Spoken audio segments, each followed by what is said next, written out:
दोस्तों इस वीडियो में हम पीओके के बारे में पूरा विस्तार से जानेंगे। तो चलिए शुरू करते हैं।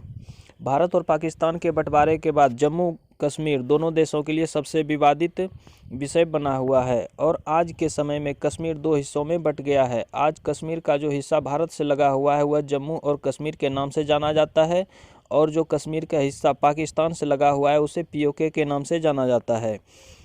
जम्मू और कश्मीर धरती पर बेहद खूबसूरत जगहों में से एक है, इसलिए इसे धरती का स्वर्ग एवं जन्नत भी कहा जाता है। परंतु यह दो देशों के विवाद का विषय होने के कारण उतनी लोकप्रियता हासिल नहीं कर पाया है। जम्मू और कश्मीर के अंतिम महाराजा हरि सिंह थे। वह जम्मू कश्मीर को एक अलग देश बनाना चाहते थे, लेकिन फिर बाद में उन्होंने जम्मू और कश्मीर का भारत में विलय कर दिया था। इसलिए जम्मू और कश्मीर भारत का अभिन्न अंग बन गया। परंतु आज जो कश्मीर का हिस्सा पाकिस्तान से लगा हुआ है उसे पीओके के नाम से क्यों जाना जाता है और यह कैसे हुआ, इस वीडियो में हम आपको पीओके के इतिहास के बारे में पूरी जानकारी देने वाले हैं। तो इस वीडियो में अंत तक बने रहिए। पीओके, जम्मू और कश्मीर का इतिहास जानें। जब भी हम जम्मू और कश्मीर की बात करते हैं तो सबसे पहले महाराजा हरि सिंह का नाम आता है, क्योंकि वह उस समय और आखिरी जम्मू कश्मीर के महाराजा थे और वहां पर उनका राज चलता था। महाराजा हरि सिंह को जम्मू कश्मीर की राजगद्दी विरासत में मिली थी और इन्होंने 4 शादियां की थी। इनकी पहली पत्नी का नाम धर्मपुर रानी श्रीलाल कुनवेरबा साहिबा थी और दूसरी पत्नी चंबा रानी साहिबा थी और तीसरी पत्नी धनवंत कुबेरी बैजी साहिबा थी और चौथी एवं अंतिम पत्नी महारानी तारा देवी साहिबा थी, जिनसे एक पुत्र था जिसका नाम युवराज कर्ण सिंह था।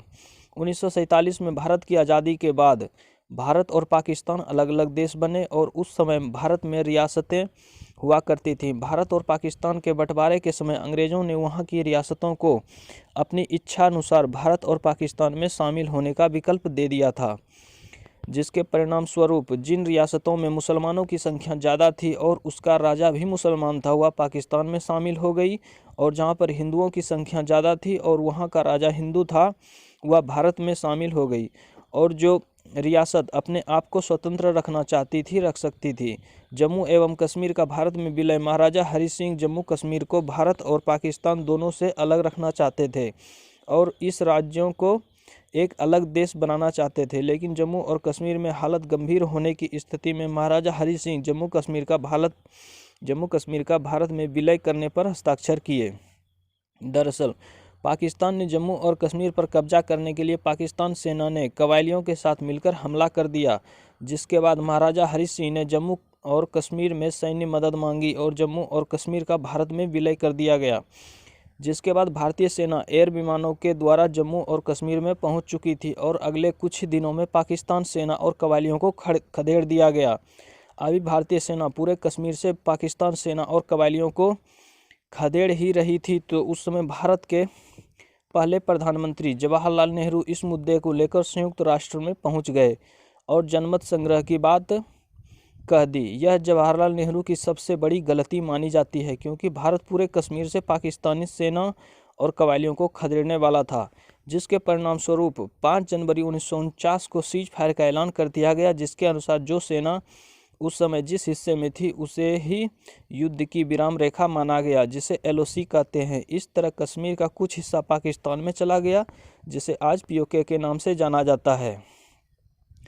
हालांकि 26 अक्टूबर 1947 में ही महाराजा हरि सिंह द्वारा जम्मू कश्मीर का भारत में विलय कर दिया गया था और यह प्रस्ताव बाकी रियासतों के भारत में विलय करने जैसा ही था, जिसमें किसी प्रकार की कोई शर्त नहीं रखी गई थी, जिसके परिणाम स्वरूप पूरा जम्मू कश्मीर भारत का अभिन्न अंग बन चुका था, जिसमें पाकिस्तान द्वारा कब्जे वाला इलाका पीओके भी शामिल था।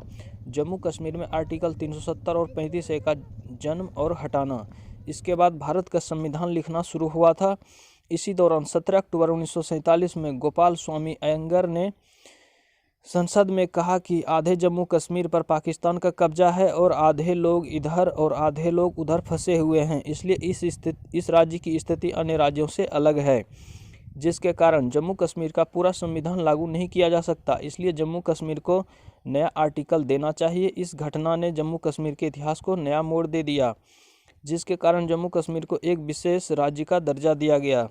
जिसके लिए जम्मू कश्मीर में अस्थायी तौर पर आर्टिकल 370 को लागू किया गया, जिसके अंतर्गत संसद को जम्मू कश्मीर पर रक्षा, विदेश मामलों और संचार पर ही कानून बनाने का अधिकार था, और अगर किसी अन्य विषय पर कानून बनाना है तो उसके लिए राज्य सरकार की मंजूरी होनी चाहिए।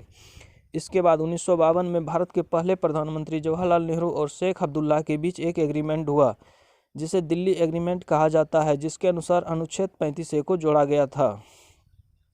लेकिन हाल ही में भारतीय सरकार द्वारा आर्टिकल 370 और 35A को हटा दिया गया है, जबकि यह एक temporary provision for the state of the Jammu and Kashmir था, यानी कि एक ऐसा कानून जो अस्थायी तौर पर लागू किया गया था।